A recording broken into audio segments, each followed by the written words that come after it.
സമയം കാണിച്ചു കൊടുത്തല്ലോ.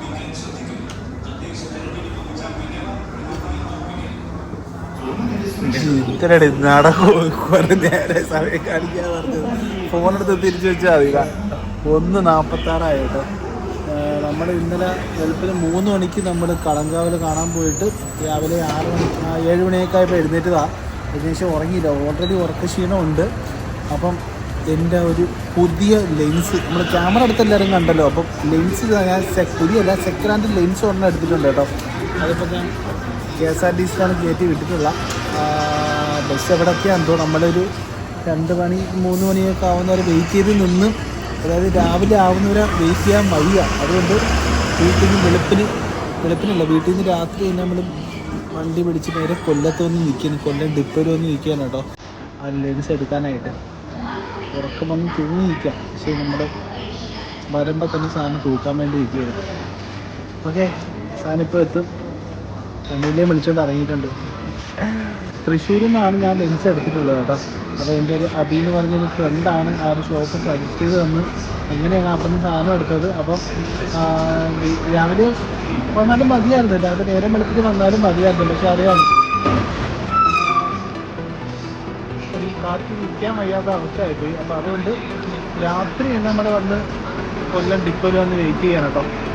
സാധനം ചൂടോടെ തന്നെ കൊണ്ടുപോകണമെന്ന് വിചാരിച്ച് കാണും. ഡീറ്റെയിൽ ഇങ്ങനെ നിൽക്കാം.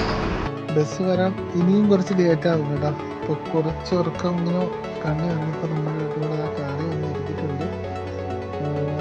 കണ്ണടയ്ക്കും എഴുന്നേറ്റ് ബസ് വന്നാൽ നോക്കി, പിന്നെ കണ്ണടയ്ക്കും ഇങ്ങനെ ഇരിക്കുകയാണ്. ഓക്കെ, ബസ്സിന് കാത്തിങ്ങനെ ഇരിക്കാം. അങ്ങനെ ഗൈസ്, നമ്മളെ സാധനം എന്താ എത്തിയിട്ടുണ്ട് കേട്ടോ. അപ്പം നമ്മൾ ഇവിടെ വെച്ച് തന്നെ ജസ്റ്റ് ഒന്ന് അൺബോക്സ് ചെയ്യണം. അൺബോക്സ് ചെയ്യാനുള്ള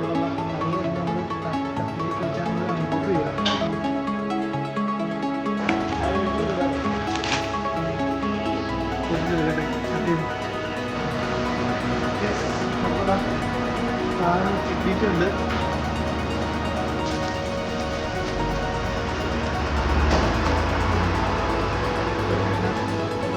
ഡീറ്റെയിലായിട്ട് കാണിച്ചു തരാം. ലെൻസാണ്. അപ്പോൾ കൊള്ളാം. ഇപ്പോഴത്തെ ഈ ലെൻസാണ് നമ്മുടെ വരുന്നൊരു വ്യക്തിയുണ്ട്. കാണിച്ചു തരാം. ലെൻസ് ആഡ് ചെയ്യാം. ഇപ്പം കാണുന്നത് നമ്മുടെ പുതിയ ക്യാമറയുടെ അടുത്ത നമ്മൾ ആ സിഗ്മയുടെ ഈ ഒരു ലെൻസ് ആഡ് ചെയ്തിട്ടുള്ളൊരു വിഷയമാണ് കേട്ടോ. ആ ഒരു ബാക്ക്ഗ്രൗണ്ടിൻ്റെയൊക്കെ ആ ഒരു ഇത് നോക്കി, ഭംഗി നോക്കി. ഞാനൊക്കിങ്ങനെ സത്യം ഉറക്കം എഴുന്നേറ്റ് ഇങ്ങനെ മോൾക്കിങ്ങനെ പൊട്ടിപ്പൊളിഞ്ഞിരിക്കുക. എങ്കിലും എനിക്ക് കാണുമ്പോൾ തന്നെ ഇത്രയും ഗ്ലാമറൊക്കെ ഉണ്ടെന്ന് എനിക്ക് തോന്നിപ്പോകും കേട്ടോ. അതേപോലത്തെ ഒക്കെ ഉള്ളൊരു ഒക്കെ ഭയങ്കര എന്താണ്, ഇങ്ങനെ ഞാനൊക്കെ ഇങ്ങനെ വെട്ടി വെച്ചാണ് ഇരിക്കുക. രക്ഷയില്ല. സെക്കൻഡ് എടുത്തതാണ്. എനിക്ക് ലെൻസിന് ഏകദേശം 46,000 രൂപ ആയിട്ടുണ്ട് കേട്ടോ. 47 പറഞ്ഞത്. എൻ്റെ ഒരു ഫ്രണ്ടിൻ്റെ കെയർഓഫിൽ 1,000 രൂപ കുറച്ച് കിട്ടി. 46 രൂപയ്ക്കാണ് ഈ സിഗ്മയുടെ 50mm 1.4 കിട്ടിയത്. വിത്തൗട്ട് വാറണ്ടിയാണ്, വാറണ്ടി ഇല്ലാത്ത പീസാണ് കിട്ടിയിട്ടുള്ളത്. ലെൻസിന് വേറെ ഫംഗസാ റീപ്ലേസാ കാര്യങ്ങളൊന്നുമില്ല. പുതിയതിന് ഏകദേശം സിഗ്മയുടെ ഈ ഒരു 64 രൂപ റേറ്റ് വരുന്നുണ്ട് ഈ സെയിം ലെൻസിന് തന്നെ. എല്ലായിടത്തും ചോദിച്ചു ഒരുപാട് സജഷനൊക്കെ എടുത്തിട്ടാണ് ഈ ഒരു 50mm 1.4 എടുത്തിട്ടുള്ളത്. അതായത് എനിക്ക് സെൽഫി ബ്ലോഗിൻ്റെ ആവശ്യമില്ല, എനിക്ക് ട്രൈപോഡിൽ വെച്ചിട്ട് ഉള്ള ഷോട്ടും കാര്യങ്ങളൊക്കെ മതി. അപ്പം അതിന് കംഫർട്ടബിൾ ആവുന്ന രീതിയിലുള്ള ലെൻസാണ് എല്ലാവരും സജസ്റ്റ് ചെയ്ത് തന്നത്, ഈ ഒരു 1.4. അപ്പം ഇതാണ് ക്വാളിറ്റി വരുന്നത്. നമുക്ക് കുറച്ച് ക്യാമറയുടെ അടുത്ത് നിന്നാലും അത്യാവശ്യം നല്ല ക്വാളിറ്റിയിൽ കിട്ടുന്നുണ്ട് കേട്ടോ. ഇത്രയും അടുത്ത് നിന്നാൽ ക്യാമറയുടെ തൊട്ടടുത്താണ് ഞാൻ നിൽക്കുന്നത്, എന്നിട്ട് വരെ ഔട്ട് ഓഫ് ഫോക്കസ് ആവുന്നില്ല. അത്യാവശ്യം വൈഡും ഷൂട്ട് ചെയ്യാം, നമുക്ക് നല്ല ക്ലോസ് ആയിട്ടും ഷൂട്ട് ചെയ്യണം. പക്ഷേ ക്യാമറ കൊടുത്ത് അടുത്ത് വെക്കണം കേട്ടോ, ക്ലോസ് ആയിട്ട് ഷൂട്ട് ചെയ്യണമെങ്കിൽ. എനിക്ക് കുഴപ്പമില്ല, ഈ ലെൻസ് തന്നെ ധാരാളമാണ്. നമുക്ക് കുറച്ച് ഔട്ട്ഡോർ ഷൂട്ടും കാര്യങ്ങളൊക്കെ ഈ ഒരു ക്യാമറ വെച്ച് നമുക്ക് എടുത്തു നോക്കാം, എങ്ങനെ ഉണ്ടെന്നൊക്കെ നോക്കാവേ. കുറച്ച് ഇങ്ങനെയൊക്കെ പഠിക്കാനുള്ളത്. പിന്നെ ഏറ്റവും മെയിൻ പോരായ്മ എന്താണെന്ന് വെച്ചാൽ ഞാൻ അടുത്ത SD കാർഡാണ്. അതിൻ്റെ അകത്ത് 4K നമുക്ക് ഷൂട്ട് ചെയ്യാൻ പറ്റത്തില്ല. 1000 രൂപയ്ക്ക് വാങ്ങിച്ചൊരു SD കാർഡാണ് കേട്ടോ. അപ്പോൾ ഷൂട്ട് ചെയ്യുന്നത് 1080 പിന്നെ വേറൊരു പ്രശ്നം എന്താണെന്ന് വെച്ചാൽ എനിക്ക് ഈ എടുത്ത ഫുട്ടേജും കാര്യങ്ങളൊക്കെ എഡിറ്റ് ചെയ്യാനായിട്ട് ലാപ്ടോപ്പോ കാര്യങ്ങളൊന്നുമില്ല, ഫോണിൽ തന്നെയാണ് ചെയ്യുന്നത്.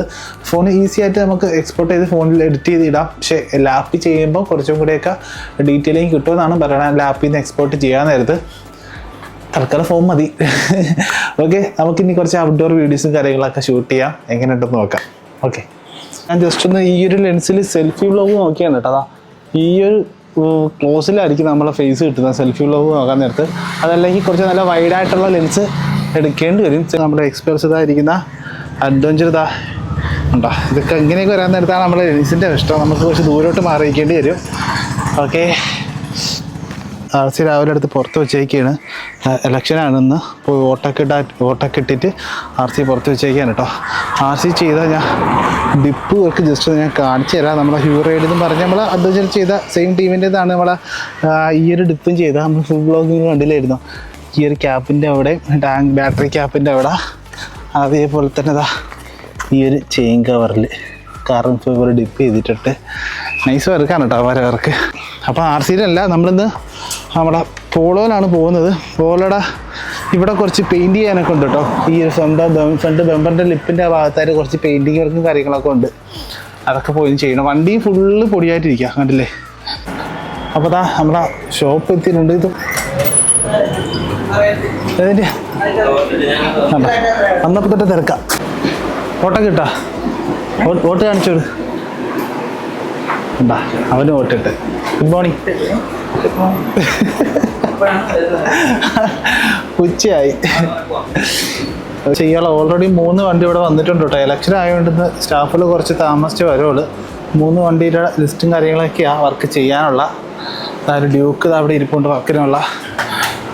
ഓക്കെ, വർക്ക് തുടങ്ങാം അല്ലേ? അപ്പോൾ ഇതുവരെ എടുത്ത വീഡിയോ ഞാൻ നോക്കി, നമ്മൾ ഈ ട്രൈപോഡ് വെച്ചുള്ള വീഡിയോ അല്ലാതെ നമ്മൾ കയ്യിൽ വെച്ച് ഉപയോഗിക്കാനായിട്ട് ഈ ഒരു ലെൻസ് പറ്റത്തില്ല കേട്ടോ. അതായത് അത്രയും വൈഡ് ഉണ്ടെങ്കിൽ നമുക്ക് ഈ ഒരു കയ്യിൽ ഇപ്പം ഫോക്കസും കാര്യങ്ങളൊക്കെ ആയാലും നമുക്ക് അത്രയും വൈഡ് ആയാലേ നമുക്ക് പറ്റത്തുള്ളൂ. അപ്പോൾ ഇതേപോലെ ട്രൈപോഡിൽ വെച്ച് യൂസ് ചെയ്യാനും ചെറിയ ചെറിയ ബി റോൾസും കാര്യങ്ങളൊക്കെ എടുക്കാനായിട്ട് മാത്രമാണ് ഈ ലെൻസ് പറ്റത്തുള്ളൂ.